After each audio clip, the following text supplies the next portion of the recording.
Tu vas dormir 1h du matin. 6h moins quart, je suis encore endormi.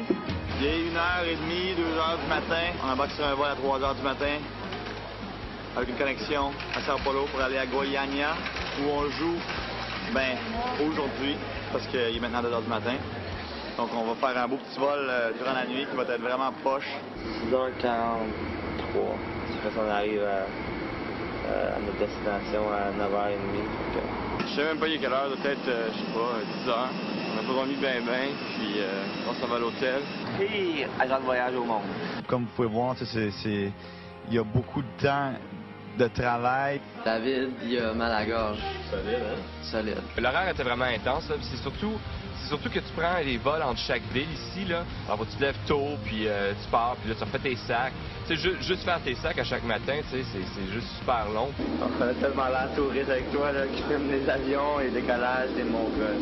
Il y a beaucoup de temps mort, beaucoup de temps à attendre, beaucoup de temps qui sont les côtés que les gens peut-être qui voient pas d'être dans un groupe comme Simple Plan. Si on se promène partout dans le monde, ça a l'air tout le temps le fun, mais c'est quand même difficile. Il y a des jours que, honnêtement, c'est sûr qu'on trouve ça long. Des fois, c'est le voyagement, on est fatigué, whatever. Ça devient long, puis c'est fatigant, puis des fois, c'est même de rien faire ta journée, ça peut être vraiment fatigant. Il y a beaucoup d'entrevues, il y a beaucoup de shows, des soundchecks, il y a des fans de partout. C'était dit, garde, il faut qu'on ait du fun, il faut vraiment qu'on se force pour party, sortir, puis tout profiter de chaque moment. Puis honnêtement, je suis fatigué en tabarnak, on a vraiment sorti, on a tellement eu du fun. Et le soir, tu fais, écoute, là, c'est bien beau que je finisse à minuit, là, mais là, j'ai besoin d'aller prendre un verre, d'aller décompresser. C'était à Saint-Patrick, et puis il y avait du monde en masse dans le bar, et puis on s'est dit, bon, on va peut-être jouer une petite couple de chansons, ça serait le fun, tu sais, pourquoi pas. Il y a un band, le band a fini. Fait que nous, on va venir jouer les chansons.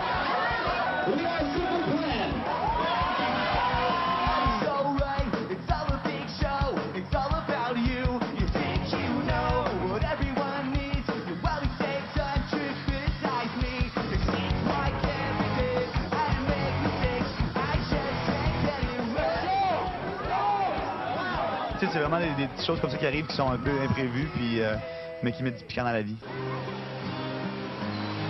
L'horaire est assez malade ces temps-ci. Ouais, d'habitude, c'est assez intense en tournée. On n'a pas beaucoup de moments comme ça sur la plage, mais gars, il y en a, on en profite. Puis là, aujourd'hui, ça va être ça, là, vraiment super relax. Peut-être pas de drink, mais certainement, en tout cas, un petit dodo, je pense, sur la plage.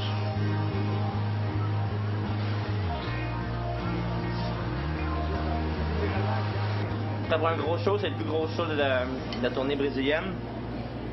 On joue à 15 000 personnes, 20 000 personnes. Alright, on y va. C'est parti. Go to stage, on se voit tantôt. Vite. Malade. Laisse-moi nerveux.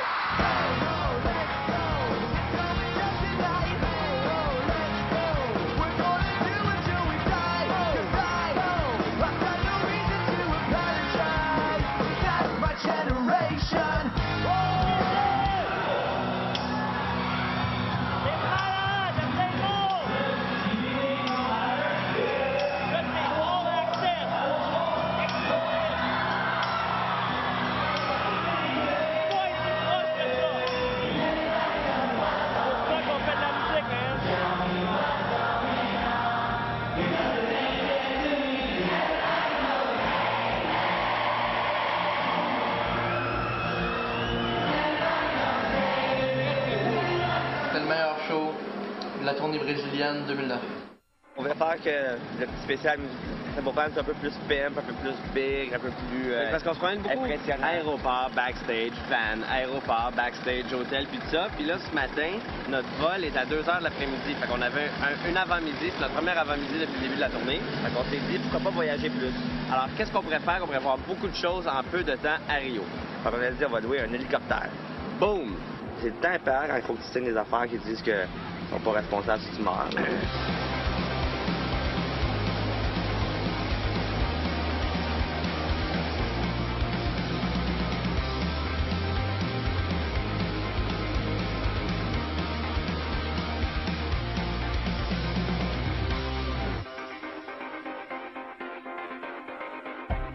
On est au sommet du Sugarloaf à Rio. C'est vraiment magnifique la vue. Tu as toute la plage de Copacabana qui est extrêmement célèbre. C'est vraiment connu, il y a des chansons, puis c'est vraiment l'attraction numéro 1, je dirais, à Rio. Donc, elle s'étend presque sur plusieurs kilomètres. Hein. C'est vraiment grand. Puis ensuite, ici, on a Urco. Urco, c'est un quartier assez trendy, cool de Rio. Il y a beaucoup de restaurants, choses comme ça. Puis ensuite, là, vous voyez au loin, il y a la statue du Christ.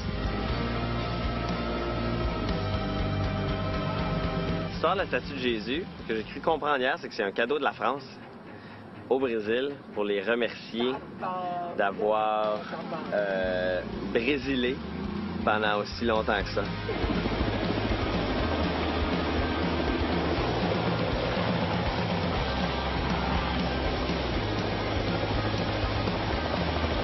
Super le fun, des vues incroyables, Sugarloaf, de Statue of Christ, le kit, c'est super, les îles, l'eau, l'océan, la ville. On s'en va à Belo Horizonte, on saute dans l'avion. C'est fini Rio. Salut. Je pense que vous êtes restés absolument les deux pieds sur terre. Il n'y a pas de jeu, vous êtes vraiment vous-même. Penses-tu que c'est quelque chose qui a été difficile à faire ou c'est venu naturellement? J'ai vraiment l'impression que c'est la façon qu'on a été élevés. Nos parents nous ont éduqués. Je pense que c'est quelque chose qui vient pour nous autres naturellement. On s'est tout le temps fait dire que ça n'avait pas rapport à combien d'argent tu avais ou c'était connu ou non. C'est plus comme tes valeurs. Quand on travaille puis on a quelque chose, il faut l'apprécier.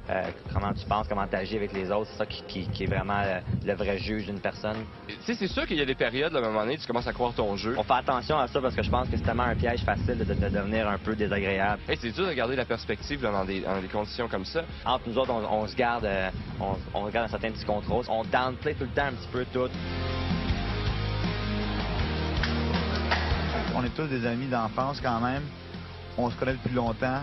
Ça reste les gars avec qui je suis allé au secondaire, les gars qui m'achalaient, que moi j'achalais, tu sais. Je pense que ça te rappelle que finalement, ben, t'étais encore le petit caille que t'étais quand t'as commencé, tu sais. En général, je dirais qu'on se la joue pas Rockstar, Simple Plan. Rockstar international.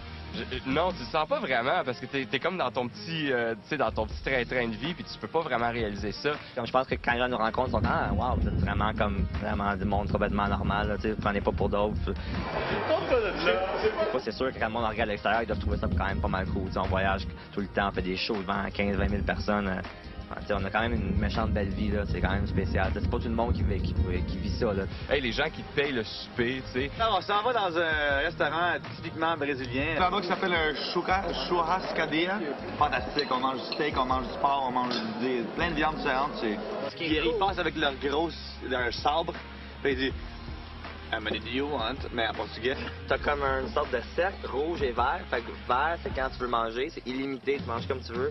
Puis quand t'as plus faim. Lumière rouge, ça veut dire arrête. Même les gens qui aiment la viande nous connaissent. Si c'était partout comme ça dans le monde, ça serait une autre histoire. J'imagine que Britney Spears est un petit peu tannée, mais nous, ça va bien. Après la pause exclusive, Simple Plan clôture cette tournée mondiale et le groupe met toutes ses énergies vers la composition d'un 4e album.